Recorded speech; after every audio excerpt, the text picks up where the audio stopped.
That's alarming, actually. I wasn't expecting him to say 50%. I mean, I was expecting of new claims. a lot of fraud just based on the comments when this stuff was first coming out. I mean, some of the calls we were getting and the comments we were getting here, people were like, yeah, but tell her, what if we wanted to work? Can we get it if we just thought about maybe like we wanted to maybe work, but, we didn't really want to, but we thought about it. How much do we get? Yeah, those kind of...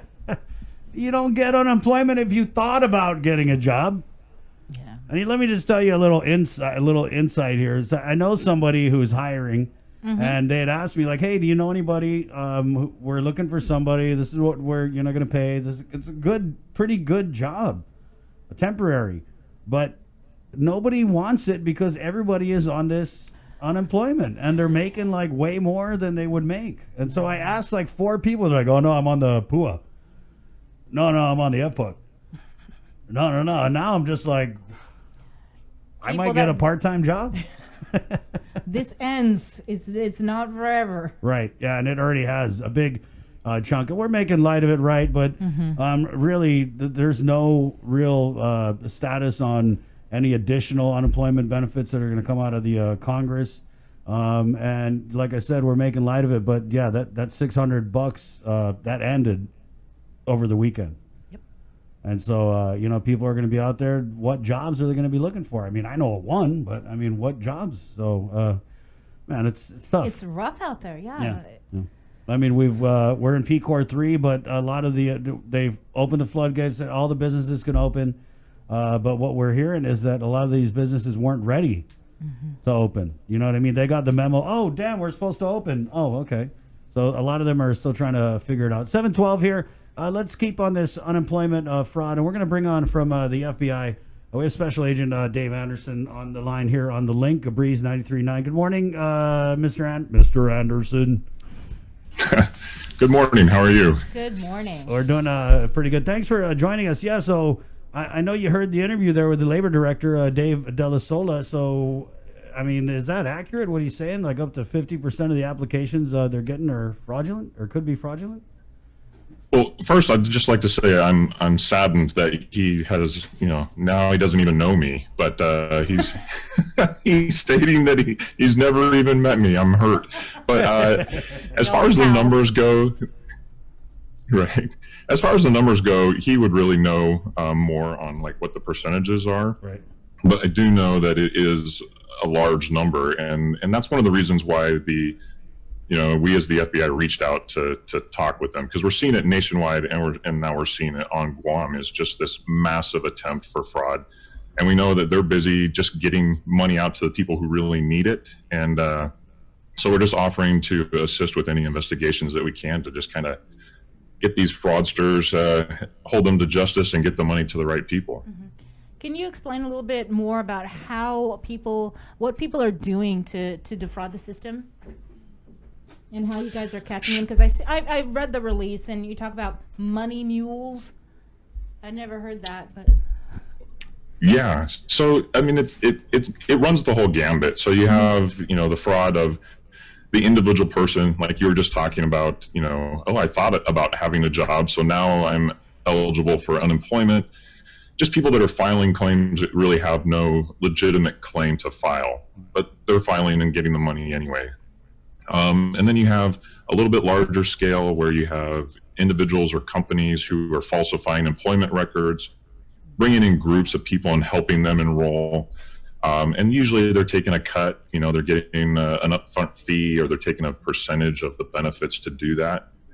And then at the very top of the scale, you have like your transnational crime, your international crime units, fraud rings that are just doing this on a epic scale. Wow. And they're doing that using stolen, compromised personal identification information, and they're filing claims on behalf of people who may or may not be unemployed, and they're just filing thousands and thousands of claims and then eventually routing that money overseas. So Mr. Anderson, how much of the fraud do you think we're seeing here is the average Joe Cruz trying to game the system versus, like you said, international crime syndicates, conducting this on a massive scale?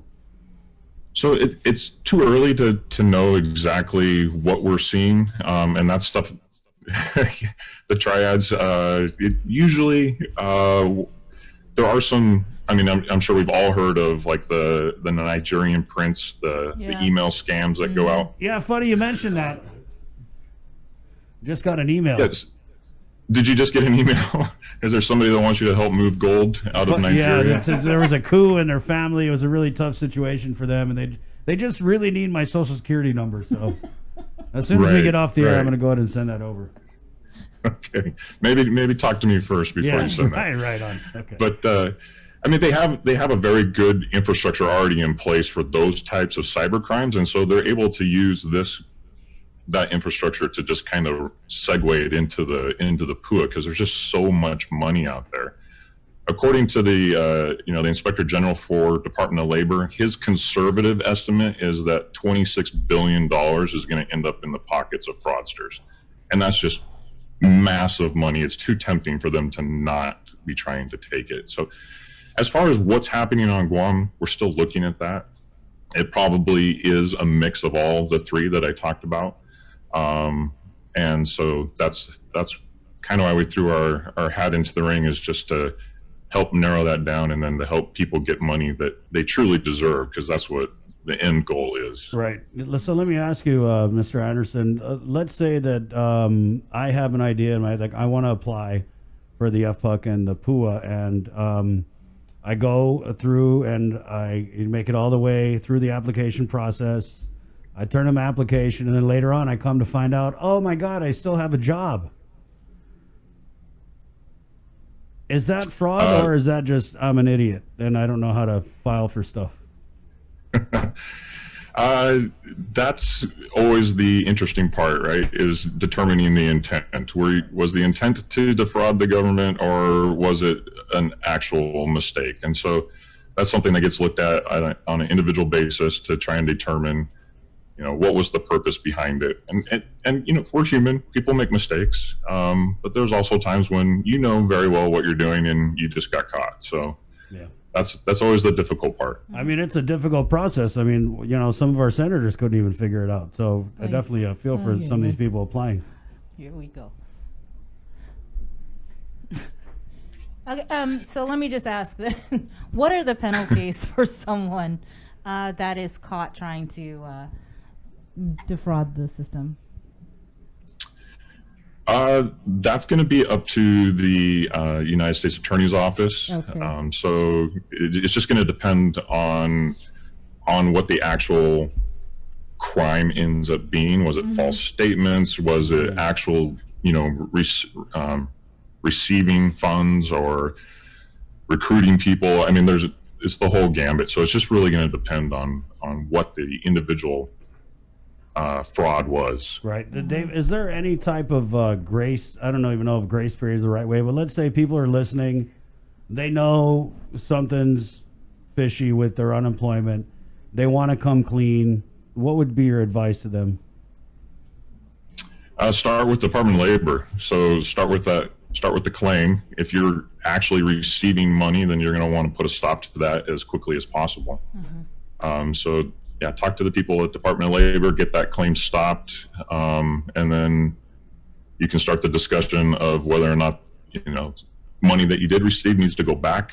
But we'll leave that to Department of Labor for now, and then if it gets to the point where we need to do some kind of criminal prosecution, or then we're happy to help with that. Right. So what should people look out for? I mean, some people might not even know that they're being like a victim of identity theft. What should they know or look out for? Right, and that's the hard part is we're seeing it in the States. People get a letter from Labor saying, "Hey, congratulations, your claim has been filed," and they're like, "Wait, I didn't even file a claim." And so that's usually when people find out that their identity has been used. It's the same things that we've been doing to kind of protect against identity theft, especially in the cyber world. Protecting yourself, having strong passwords, not using the same password from multiple accounts. Don't send your social security number, banking information, date of birth. that type of information. Don't send that over email or give that over the phone. But really, it's just kind of keeping an idea of, have there been data breaches in the past that had your information in it? A lot of this came from things like the Experian hack. There's always a big company that's getting hacked and all their data is getting sucked down. So you have like the Marriott hack, the Target hack. So if you know that you've been part of those, then you want to keep an extra eye on your identity and just make sure it's not being used for things like this. But you brought up money mules, and that's something that you can also keep an eye out for. So like you said, it's kind of an interesting term. It's what we use to describe somebody who moves money on behalf of these criminal organizations. And sometimes they know that they're doing it criminally, sometimes they don't. And so we really want to get the word out there as to what a money mule is, what some of the signs are, and how we can try and stop that. So let's say I wanted to file unemployment claim here on Guam, and I'm using somebody's stolen identity, but I want to send the money to like the Bank of Africa, right? So if I put that in the system, the Department of Labor is going to flag that, and they're going to say, well, there's no reason why anyone's filing for unemployment in Guam and sending their money to Africa, so we're going to put a stop on that claim. Yeah, the interest rate, they got a good interest rate. The exchange rate kills you, though. But what happened, so then what they do is they find somebody in Texas that has an account at Bank of America or Wells Fargo or Chase, and they get that person's to open up an account, and they use that bank information. And so they send the stolen money to the person at Bank of America, they take it out of that account, and they move it to a different account, and then they send it to Bank of Africa. So it's just a way to kind of make things look more normal. In a normal cyber scam, if they've convinced you that you're sending money to the IRS, but why are you having me wire money to Hong Kong? So they just use these money mules to kind of legitimize why the money is going to someplace different. And so that these money mules are recruited in different ways. I'm sure you've all got the email, hey, you could make $5,000, $6,000 a week from home. Those usually are going to end up being invitations to be a money mule. So they're going to pay you to open up accounts and move money around. And then another way that they're really getting people to do this is through romance scams. So the bad guys go out and create online dating profiles. They're usually like a wealthy businessman or a banker. They get people to develop relationships with them on these dating sites, and then they create a problem. Jason's eyes picked up. He's like, we're gonna have to check Jason's phone.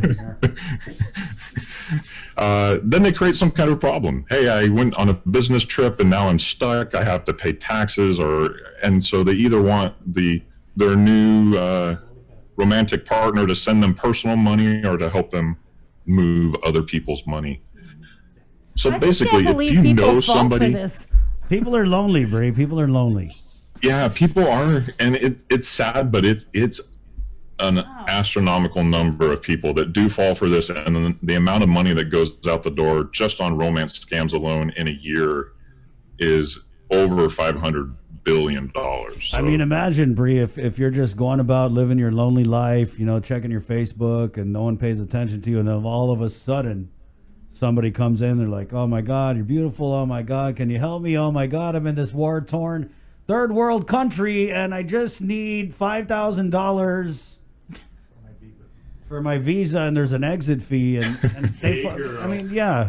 the people fall for it. It sounds ridiculous, right? But I know some really nice elderly ladies who have fallen victim and lost thousands of dollars to scams like this. So it's real. Yeah. I mean, we're laughing like, oh, how could anyone fall? But it's sad. People are very trusting. They're very gullible, and especially here on Guam, we're not really expecting these types of scams.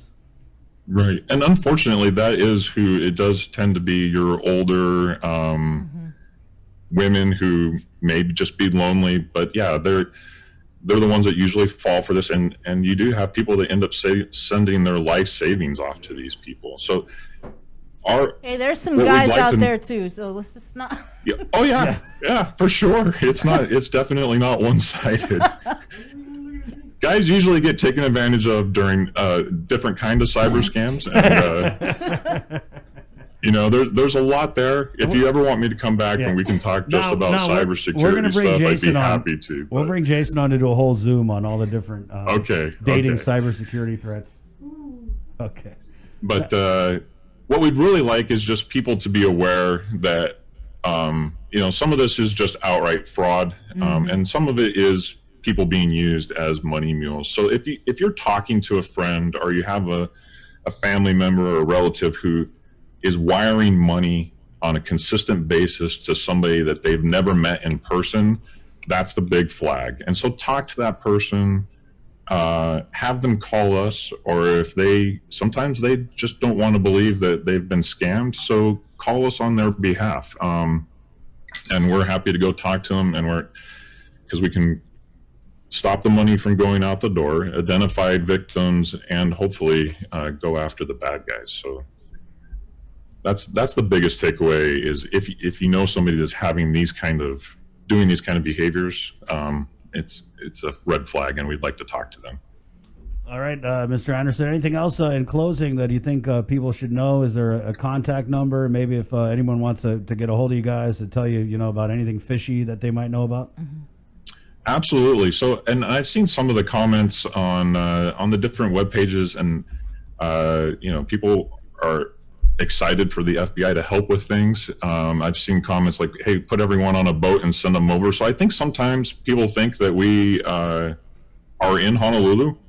Our head office is in Honolulu, but we do have an office here on Guam. We have agents here on Guam, so we're here to work the local things. Our office number, I can give that. It's 472-7465. So if you do have anything that you're worried about or concerned about, please give us a call, and we're happy to look into it. All right. Thanks a lot. Tell Michelle. All right, thank you. Thank you, Dave. Have a good day. Okay, You too. Mr. Anderson. Thanks.